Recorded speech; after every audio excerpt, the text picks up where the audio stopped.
இந்த மாசம் நான் ஒரு சிந்தனையில கர்த்தர் வந்து இறங்கணும், ஒரு தாட்ஸ்ல ஒரு சிந்தனையில கர்த்தர் வந்து இறங்கணும். உங்க செப்டம்பர் மாசம் தொடங்குறது அக்டோபர் மாசம் போறதுக்குள்ள கர்த்தர் வாழ்க்கையில சில பொருட்களை கர்த்தர் வானத்தை கிழிச்சுட்டு மேல போகக்கூடிய இந்த மாசத்துல நடந்து போயிட்டு இருக்க வாழ்க்கையில 4 மாதங்களும் உருண்டு போகும்படியா ஜெப நேரத்துல நினைவுகள்ல பேசுவாரு. ரோமர் எழுதின நற்செய்தியில் நிறுவம், ரோமர் எழுதின நிறுவத்துல 9ஆம் அதிகாரத்தை எடுத்துக்கொள்வோம். இது நிறைவேற்றும் ஆண்டு என்று சொல்லி நாம் தொடங்கி இருக்கிறோம். ரோமர் 9ஆம் அதிகாரத்துல இந்த மாத வாக்குத்தத்தம் 28ஆம் வசனம், அதை 3 தடவை நம்ம வாசிப்போம் எல்லாருமே. குமாரன் ரோமன்ஸ் சாப்டர் 9 verse 28 கை வச்சு படிக்கலாமா? படிக்க. அவர் நீதியோடு சீக்கிரமாக தம்முடைய காரியத்தை நிறைவேற்றுவார். கர்த்தர் பூமியிலே சீக்கிரமாகவே காரியத்தை நிறைவேற்றி முடிப்பார் என்றும் ஏசாயா இஸ்ரவேலை குறித்து சொல்லுகிறார். ஹல்லேலூயா. 3வது விஷயம் எல்லாரும் சொல்லுங்க. இயேசுப்பா வேத வார்த்தை மேலே ஆமென்றும் ஆமென் என்றும் அளிப்பதாக. கர்த்தருடைய பிள்ளைகளை இந்த புதிய மாதத்துல பாஸ்டர் உங்களை மனதிலிருந்து ஆசீர்வதிக்கிறேன். கர்த்தர் பூமியில என்ன செய்வார்னா சீக்கிரமாய் காரியத்தை நிறைவேற்றுவார். உங்க வாயால சொல்லுங்க. அடுத்த வார்த்தை என்ன போட்டிருக்கு? அதே வசனத்திலே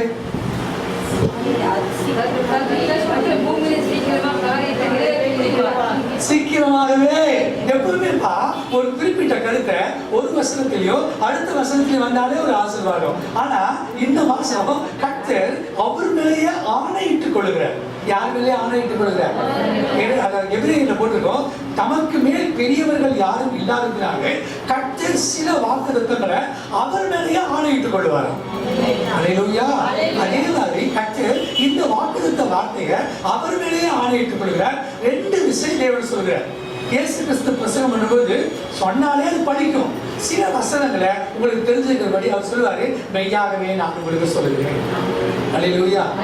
அப்ப இத்தனை நேரம் பொய்யாவா சொன்னாரு அப்படின்னு கேட்பேன். இல்ல தரோ அந்த சில வசனங்களை எம்பசிஸ், ஆங்கிலத்தில் எம்பசிஸ் அழுத்தி சொல்றது, அடிக்கோடிடுறது. அது எம்பசிஸ்னா ரொம்ப முக்கியத்துவப்படுத்தி சொல்றாரு.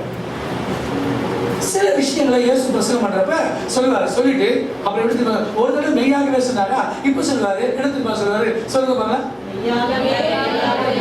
அப்புறம் என்ன பண்றாரு? இன்னும் அதை 2 தடவை சொல்றாரு. ஏன் அப்படி சொல்றாருன்னா சில இடங்கள்ல 2-3 விசை சொல்லப்பட்ட காரியங்கள் உறுதியாய் நடக்கும். ஹல்லேலூயா. 2-3 தடவை சொல்லப்பட்ட காரியங்கள், ஒரு காரியத்தை உறுதி பண்றதுக்கு 2 சாட்சிகள் வேண்டும். இன்றைக்கும் இந்த வாக்குத்தத்தத்தை சொல்லும்போது உனக்குள்ள பரிசுத்த ஆவியானவர் ஒரு சாட்சி, உன்னுடைய மனசாட்சி ஒரு சாட்சி, உனக்குள்ள ஒரு ஹியூமன் ஸ்பிரிட் இருக்குது. அந்த ஸ்பிரிட் சொல்லும், எஸ் நான் ஆராதிக்கிற தேவன் இந்த மாதம் என் காரியங்களை சீக்கிரமாக நிறைவேற்றுவார். அதுக்கு பிறகு பரிசுத்த ஆவியானவர் நீ இப்படி சொன்ன உடனே உன் மனசுக்குள்ள சொன்ன உடனே பக்கத்தில் இருக்கிற பரிசுத்த ஆவியானவர்ல அவர் சொல்லுவாரு, ஆம் கர்த்தர் மெய்யாகவே சீக்கிரமாய் இந்த காரியத்தை செய்து முடிப்பார். அல்லேலூயா. அப்ப இந்த இடத்துல ஒரே விஷயத்தை கர்த்தர் எப்படி செய்வேன்னு சொல்றாரு. அப்புறம் பரிசுத்த ஆவியானவர் என்ன சொன்னாரு? சீக்கிரமாகவே. நான் வசனத்துக்குள்ள மட்டும் சொல்றேன், சீக்கிரமாகவே நான் அவைகளை நிறைவேற்றி கொடுக்கிறேன் அப்படின்னு சொல்றேன். அப்ப இந்த 2த்தையும் நினைச்சு உங்க மனசுக்குள்ள நல்ல திருப்தியா இருந்துக்குங்க. இந்த மாசம் முழுக்க எல்லாம் நடந்து போற மாசங்களா, உருளுகிற மாசங்களா? உங்க வாழ்க்கை வேகமா போகுமா இல்ல எப்பவும் போலதான் போகுமா? டக்கு டக்கு சொல்லுங்க. வேகமா போகும். கர்த்தர் உங்களுக்கு வேகமா நடத்துவாரா இல்ல மெதுவா நடத்துவாரா? சோ நீங்க இந்த மாசத்துல கொஞ்சம் ஆண்டவர்கிட்ட உங்களை நல்ல சீக்கிரமா நல்லா விட்டு கொடுத்து ஜெபம் பண்ணுங்க. அப்படி ஜெபம் பண்ணும்போது இது வரைக்கும் இந்த நடத்திப்பை விட கர்த்தருடைய நடத்திப்பு சற்று கூட வேகமா இருப்பதா? இந்த வசனம் யாரை குறித்து சொல்லப்பட்ட வசனம்? யாரு சொன்ன வசனம்? பரவாயில்ல, பைபிள் காலேஜ் மாதிரி பிடிச்சிட்டீங்க. யாரு சொன்னதுன்னா ஏசாயா தீர்க்கதரிசி சொன்னாரு. அப்பா யார பார்த்து சொன்னாருப்பா அப்படின்னா இஸ்ரவேல் மக்களை குறித்து சொன்னாரு. பசங்களோட கண்டென்ட் போல ஏசாயா தீர்க்கதரிசி சொன்னாருங்க, இஸ்ரவேலை குறித்து சொன்னாருங்க. இந்த மாசம் எனக்கு இந்த வசனம் படிக்க முடியல, எப்படி பாஸ்டர் படிக்கும்? ஒருவேளை இஸ்ரவேலுக்கு படிக்குமா இருக்கும், எனக்கு படிக்குமா? நான் இஸ்ரவேலா? நான் இஸ்ரவேல் இல்லையா பாஸ்டர் அப்படிங்கிறதா நம்மளுடைய டவுட். அப்ப இதுதான் பாஸ்டர் என்ன பண்றாருன்னா, எல்லாம் சொல்லுங்க, 13ஆம் வசனம், 15ஆம் வசனம், 21ஆம் வசனம், 23ஆம் வசனம், 30ஆம் வசனம். அப்ப இந்த 5 குறிப்புலையும் இஸ்ரவேலையும் புறஜாதி மக்கள் ஆகிய நம்மையும் குறித்து நான் விவரமா சொல்லிட்டு, இது இஸ்ரவேலை குறித்து சொன்னாலும் இஸ்ரவேலுக்கு படிக்கிறோம் இல்லையோ, உனக்கு எனக்கும் சீக்கிரமாய் படிக்கப்படுவார். இப்ப 2 விஷயம் சொல்லிருக்காரு. என்ன சொல்லிருக்காரு? 2 விஷயம். நான் உன்னுடைய காரியங்களை எப்படி செய்து முடிப்பேன்? சீக்கிரமாய் செய்து முடிப்பேன். அதுக்கு பிறகு உங்க மனசாட்சியில கர்த்தர் செய்வார் என்று தோணுது. செய்வார் பாஸ்டர் அப்படின்னா இல்ல சொல்லும்போது இல்ல பாஸ்டர், the Holy Spirit, பரிசுத்த ஆவியானவர் கர்த்தர் காரியங்களை சீக்கிரமாகவே செய்து முடிப்பார். முதல்ல சொல்றது உன்னுடைய ஸ்பிரிட், இன்னொரு ஹோலி ஸ்பிரிட் சொல்லுது. அப்ப 2 தடவை சொன்னா அந்த காரியம் கண்டிப்பா நிச்சயமா நிறைவேறுவதாக. முதல்ல தேவனுடைய பூமியை படைத்தார். ஹல்லேலூயா. சரி, படிச்சுட்டு ஆதாம் ஏவாளை உண்டாக்கினார். அந்த ஆதாம் ஏவாள் அவங்க 2 பேரும் தேவனுக்கு பிள்ளைகளாக இருந்தாங்க. அவங்களுக்கு அப்பாவும் கர்த்தர் தான், அம்மாவும் கர்த்தர் தான், எந்த சொந்த பந்தமும் கிடையாது. ஆதாமுக்கு ஏவாளுக்கு சொந்தம் பந்தம் அப்படின்னு சொன்னா தேவனாக கர்த்தர் மாத்துறது. அந்த இடத்துல ஒரு புதுசா ஒரு உறவு வந்துச்சு, அதுதான் பாம்பு. அது என்ன பண்ணுச்சுன்னா அந்த உறவை எடுத்து உறவை பிரிச்சு தோட்டத்தை தோண்ட வச்சிருச்சு. அதுக்கு பிறகு 1000 பிள்ளைகள் வந்தாங்க. காயின் வந்தாரு, ஆபேல் வந்தாரு, கோயிலுக்கு வந்தாரு, பலிபீடத்துல பலியெல்லாம் செலுத்தினாரு. அப்படி போயிட்டு இருந்துச்சு. அதுக்கு பிறகு நோவா வந்தாரு, பலி செலுத்தினாரு, எல்லாம் போயிட்டு தான் இருந்துச்சு. ஆனா ஃபர்ஸ்ட்னா ஆபிரகாம்னு ஒரு மனுஷன், அவர் பேர் ஆபிரகாம். ஆனா கர்த்தர் ஒரு ஆபிரகாம்னு பார்த்தாரு. ஏன் பார்த்தாருன்னா ஆபிரகாமுக்குள்ள தனி ஃபெய்த் இருந்துச்சு. ஹல்லேலூயா. எதுக்கு இவ்வளவு பிரசங்கம் பண்ணிட்டு இருக்காருன்னா இஸ்ரவேலை குறித்து தேவன் ஏன் சொன்னார்? இஸ்ரவேலர் யாரு? தேவனுடைய சட்டரீதியான பிள்ளைகள். இஸ்ரவேலர் யாரு? தேவனுடைய சொந்த பிள்ளைகள். ஹல்லேலூயா. இஸ்ரவேல் மக்கள் யாரு? அவருடைய வித்து, அவருடைய ஜீவன், அவருடைய பிள்ளைகள். பூமியில இஸ்ரவேலர்களும் யூதர்களும் தான் தேவனுடைய பிள்ளைகள். God's property. இது நான் சொல்ல, கர்த்தர் சொல்றாரு. இந்த உலகத்துல 740 கோடி மக்கள் இருக்காங்க, ஆனா யூதர்கள் தான் என்னுடைய பிள்ளைகள். யூதர்கள் யாரு? அப்ப இன்னும் என்ன கேள்வி? நான் பாஸ்டர், தேவன் பாரபட்சம் இல்லாதவராச்சு, அவங்க எல்லாரையும் ஒரே மாதிரி தானே நேசிக்கணும். அதுக்கு அவருடைய பிள்ளைகள் அப்புறம் ஊராவுக்கு பிள்ளைன்னு என்ன புரியலையே பாஸ்டர் அப்படின்னு அவர் சொல்றதுக்கு அவருக்காக அண்ணா ஒரு 6000 வருஷத்துக்கு முன்னாடி முதல்ல அவரான ஒரு மனுஷன் தாங்க. அந்த மனுஷனுக்குள்ள விசுவாசம் இருந்துச்சு.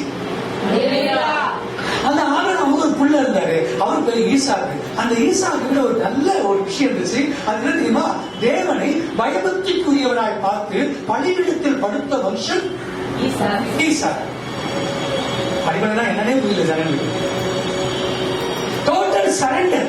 ஆபிரகாமுக்குள்ள விசுவாசம், ஈசாக்குள்ள இது முதல் தலைமுறைனா, இது 2வது தலைமுறை. அதுக்கு பிறகு ஒண்ணு வந்துச்சு பாருங்க, யாக்கோபு. அது யார் தெரியுமா? தேவனோடய போராடி உடன்படிக்கை பண்ணின ஒரு மனுஷன்.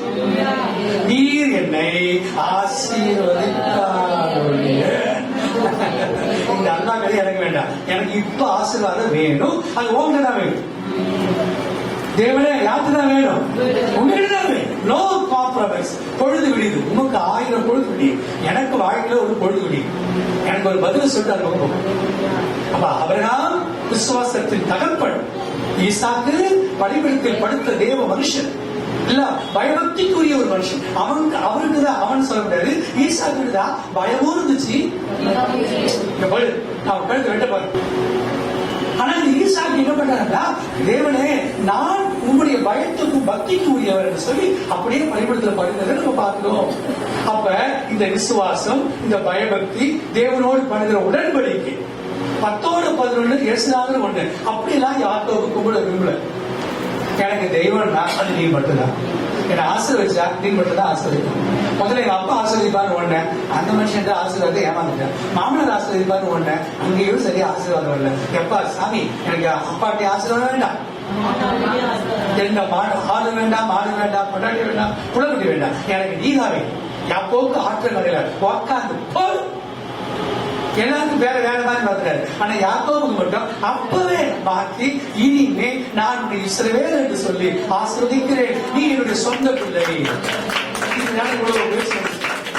அப்ப இஸ்ரவேல் பிள்ளை தேவன் என்ன பண்ணிட்டாருயா?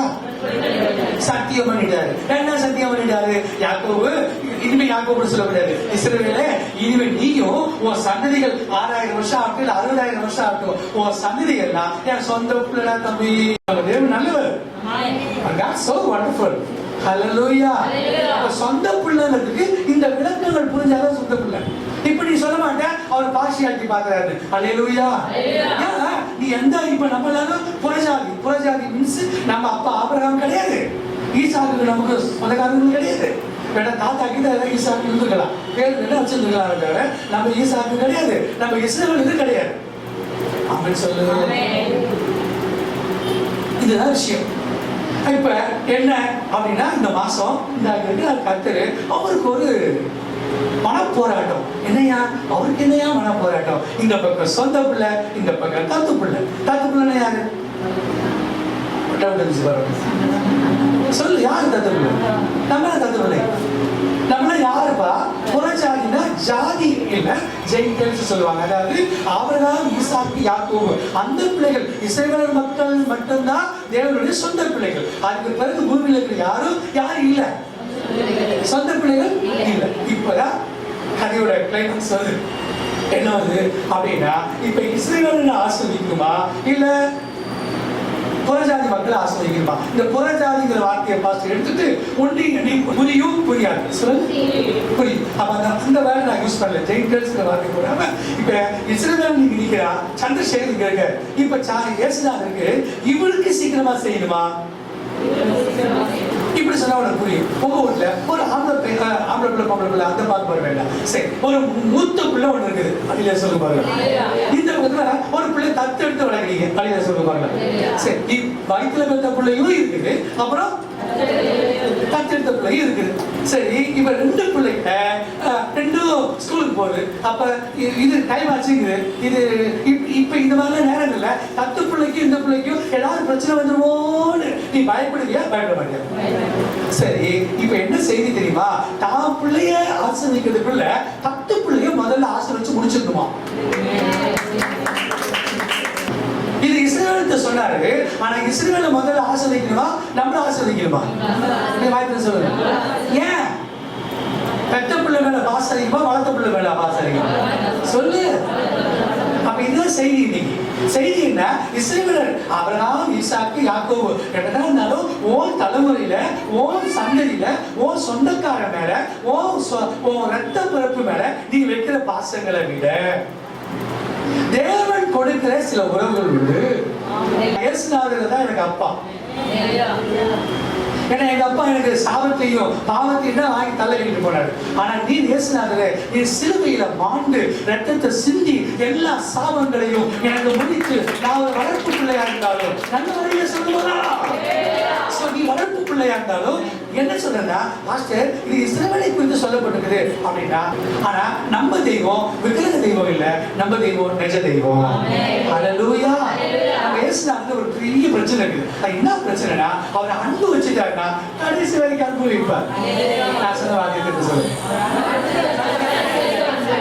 முந்தி அன்பு கூர்ந்தவர் சொல்லுங்க, முடிவு பரிந்து அன்பு கூறுவார்.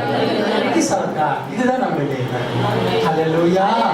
தேவன். முதல்ல நம்ம நேசிச்சுட்டாருன்னா அதுக்கு பிறகு என்ன செய்வாருமா? சந்திரசேகர் மட்டும் இல்ல, இன்னொரு எத்தனை நாள் வானமும் பூமி இருக்குதோ அத்தனை நாள் இதுக்கு பிறகு வரப்போற என்னுடைய ஆவிக்குரிய பிள்ளைகள், என்னுடைய சரீர பிள்ளைகள், எல்லா பிள்ளைகளுக்கும் என் தேவன் எனக்கு கொடுத்த அத்தனை ஆசீர்வாதங்களையும் என் பிள்ளைகள் எல்லாருக்கும் கற்றுக் கொடுப்பாங்க.